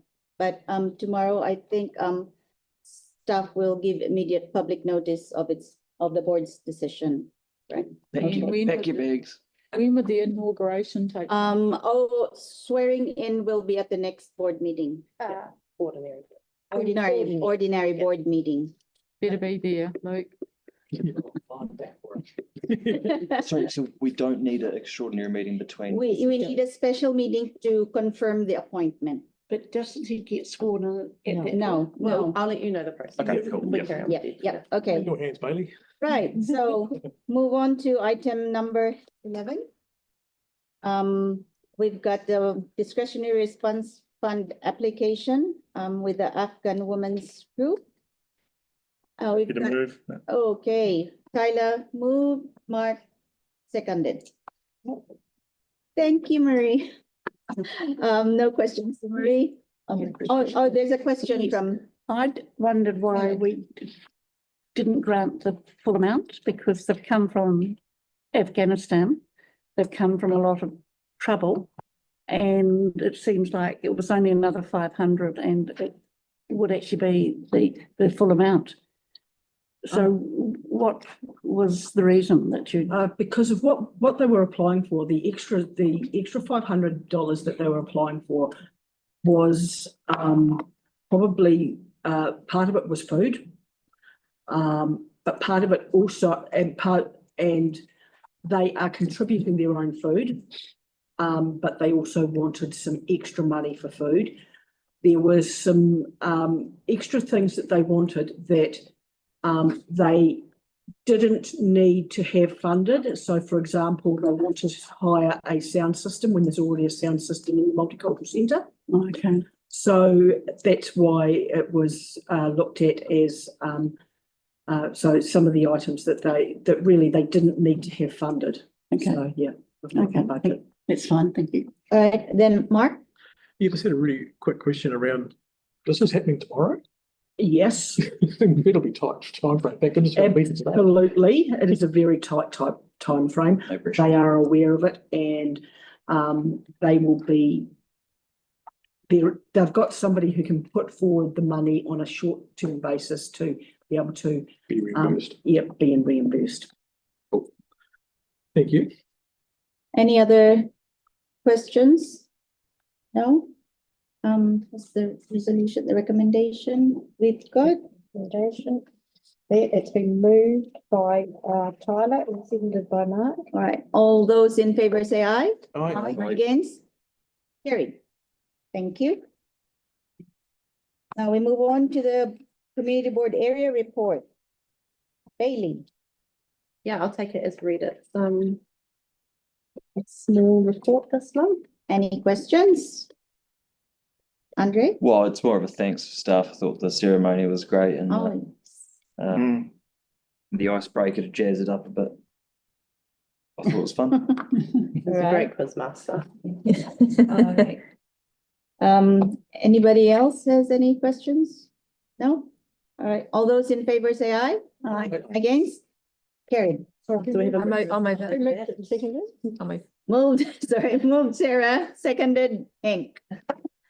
Thank you. And do I need to repeat that? No. Okay, cool. Right, we move on to elected members info exchange. You can do your floor through. Does anybody have anything to share? Mark? All right. And then Hank. Mark, go ahead. Yeah, one of the big things I've been hearing in my community in the last few weeks is around boy racing and the effect it's having in the streets.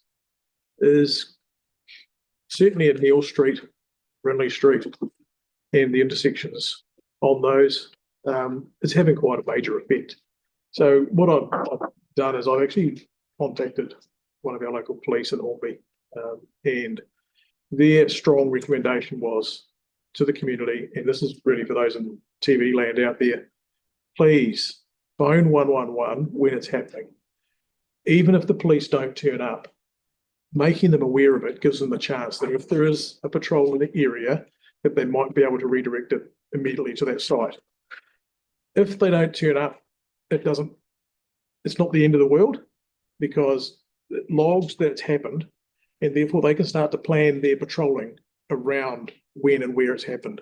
In the future, they might have a chance of being there to prevent or catch.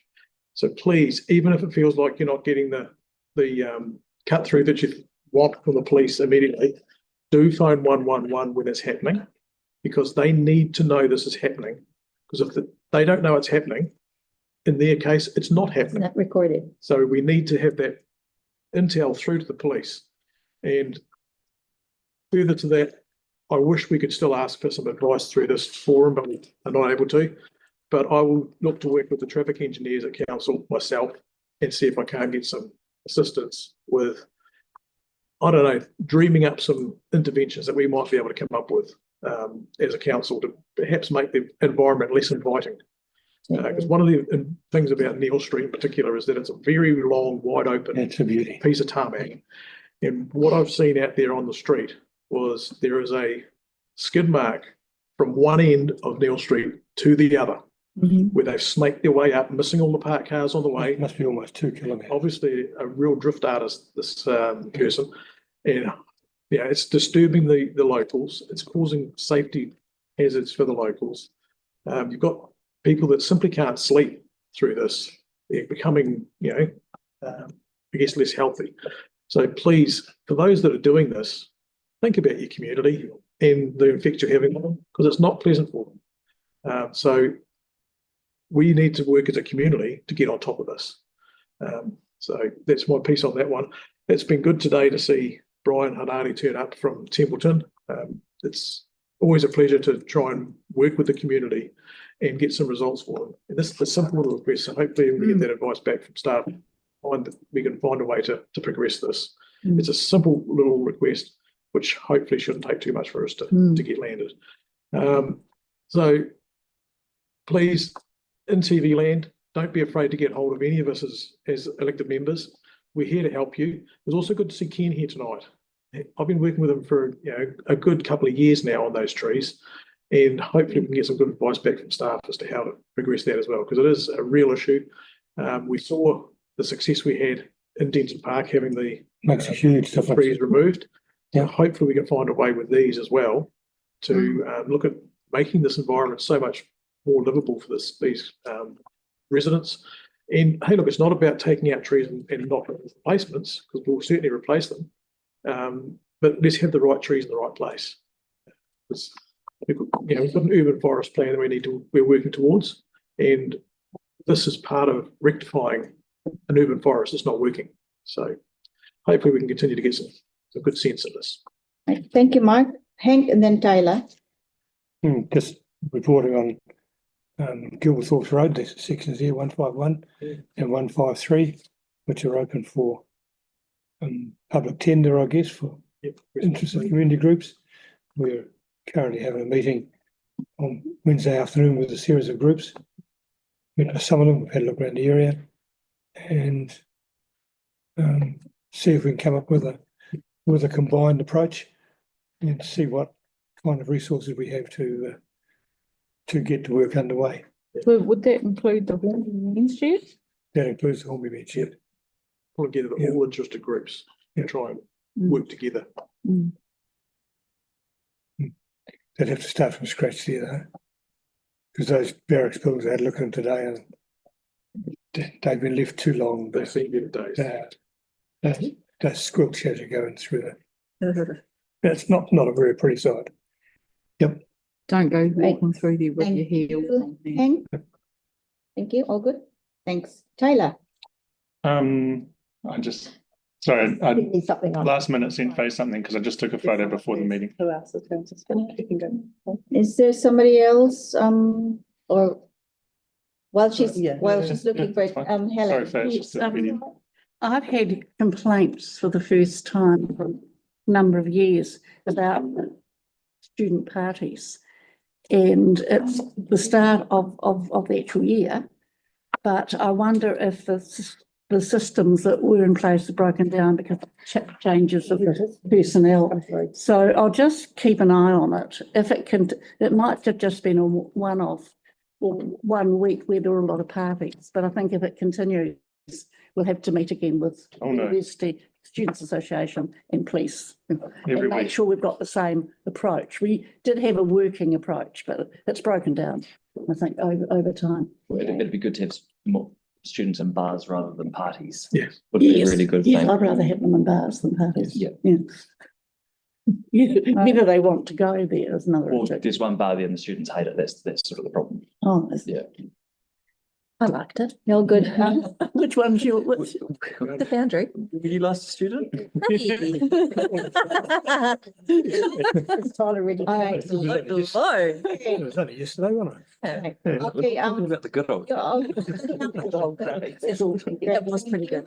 Tyler, So there's two photos here. The other one was of Island Road, but I didn't put it up. But this one is a property on Mandeville Street.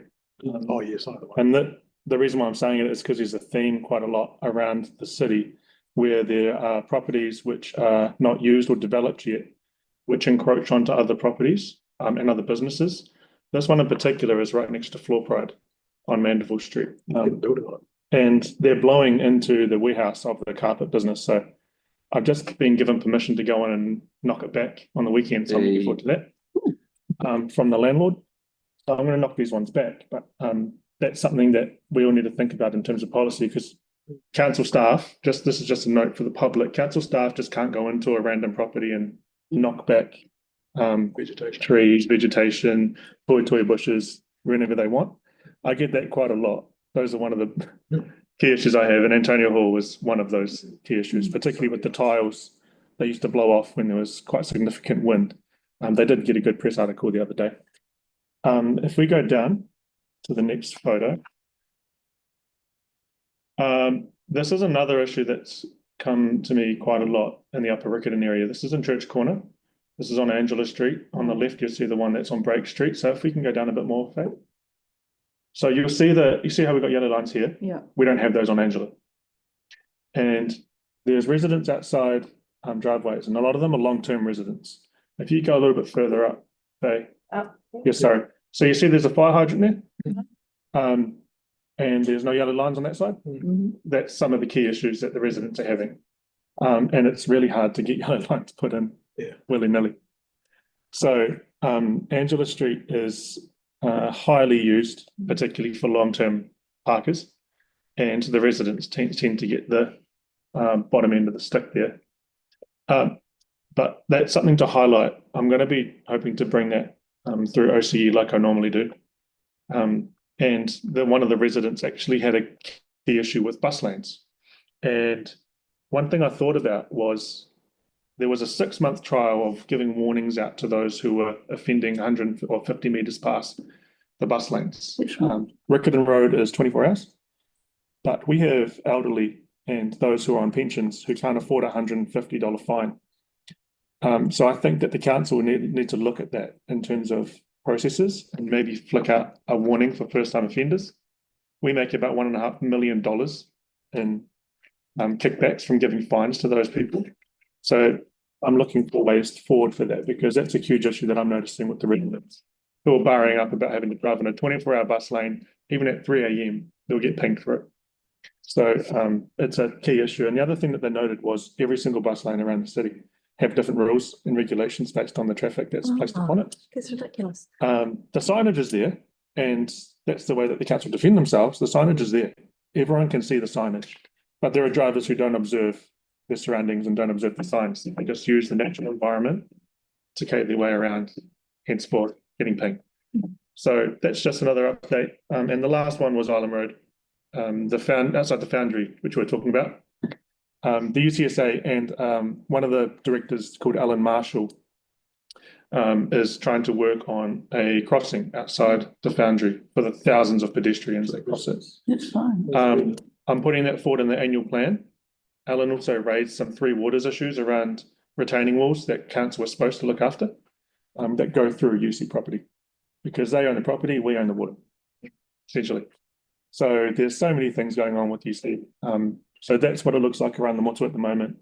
And I'm up to issue number 98, nearly at 100. I can't wait. Good idea. For the year. Classic. That I've counted. Ones that I can track. The year or two? For the term. Good idea. all right, all good? Yep. Thank you, Tyler. I've got Andre and then Mark and then Debbie.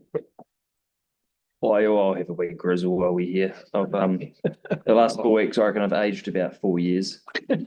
Last 4 weeks. What's happened? I'm I'm so glad you've asked. So, no, we've got a real problem with the way the detours are being laid out, closures are being laid out. In Halls Junction Road, we had an 8 kilometre detour which takes people out to a different council area outside of Christchurch and back in. If someone wanted to get from one side of Halls Junction Road to the other, they had to drive out of Christchurch to get back. It got really, really dangerous and unsafe. Likewise, it's a resurfacing work on Wigan Road. Higgins tried to close all of Wigan Road for an entire week. And I won't go into all of the detail, but in short, I've been lied to on several occasions by a contractor. So has our council road maintenance manager. I like it noted actually in the meeting minutes that our contractors have continually lied to elected members and council staff, and actually it's starting to get really, really, really piss poor. We can't get things done. We can't coordinate closure and everything else if we're being lied to by our own contractors. And I watch a huge amount of Judge Judy, not all of it. There's 8,000 episodes. I haven't watched all of them, but I know when I'm being lied to, and it's actually quite easy to figure out sometimes. But I'll finish on a rosy note. On Sutherland's Road right now, there's a block paved speed ramp, so presumably a speed hump of some description, and it's being built without the proper board approvals. So there's going to be, it sounds like there's a growing list of retrospective approvals to come to our board. So look forward to that one. Oh, there's no footpaths going on each side of the road though, but there is a speed hump. So have you found out why it didn't come to the board? Why these things weren't sent at the time? Without being critical? Yes. What are you? Well, I haven't been provided that reason. Is this the retrospective? Yeah, I haven't been It come to a briefing to council. I think I'd like to have a briefing on how this has happened. So first step, as I understand it, is there will be a briefing at council, which is good because that's where I intend to raise the issue of us building things, but not the footpath at the same time. So we have to come back and retrofit it later at a higher cost. I'm very much looking forward to raising that at council because there's numerous examples and it is costing us more in the long run. So I look forward to that very much. But as I say, there's literally another one being built right now, it seems. So when will we learn? Who knows? It's positive, something positive to finish us off. It's quite a nice day today. It's a lovely day. Nice and calm, yeah, got some sun. Nice. Okay. Thank you very much. Okay. I've got Mark and then Debbie. Very good, just a very quick one for me. Those who have travelled down Carmen Road in the last few days might have noticed that there's been a significant improvement with some garden beds being prepared and then bark overlaid. This area alongside the railway line, State Highway 1, was looking like an absolute bomb slot for too long. And thanks to our council staff and the contractors that did it, finally got the garden beds there ready to plant some easy care plants in those beds through the winter. So I'm really put on record to say thank you to the transport maintenance team and the contractor that they brought on board to do that. So thank them very much. Right. Thank you, Mark. Debbie. Yes. Planting in new subdivisions. There was a problem with a hedge, and it took about 18 months for staff to eventually come out and remove it. And it was interesting when I was actually speaking to the workers, they said it's amazing how much planting is planted and then they have to reverse it and undo it, and therefore the time and money. I'm just wondering how we can ask the council to be really careful with consenting for plantings, short of asking neighbours or people in the vicinity. We have issues even in Horswell Commons where it's continuous, but there are problematic plantings, and as was fed back to me from the workers, that's what's keeping them employed, is undoing a lot of the work when it's all vested over to council. But yet it was council that consented to it in the first place. And I would just really like the council consenting department to be mindful of that, the maintenance and then the possible reversing of it, taking it out because of the problematic type of plants that are there. Because it becomes very costly and we could save the ratepayers a lot of money. So from me. Sarah, Did you want to go? no. Oh, I just want to just contribute a happy note. Hello Hornby was the biggest turnout that they've had yet. It was a really scorching hot day, and there's a really small team of volunteers that make that event run, and they did a superb job. So just shout out to Hornby, and yeah, it was a really great event. Oh, cool. It's a shame I missed it. It was so hot. Yeah, well, I was at a wedding that time, but yeah. Anyway, so anybody else want to add anything? No? Okay, we have the closing karakia then. Unihia.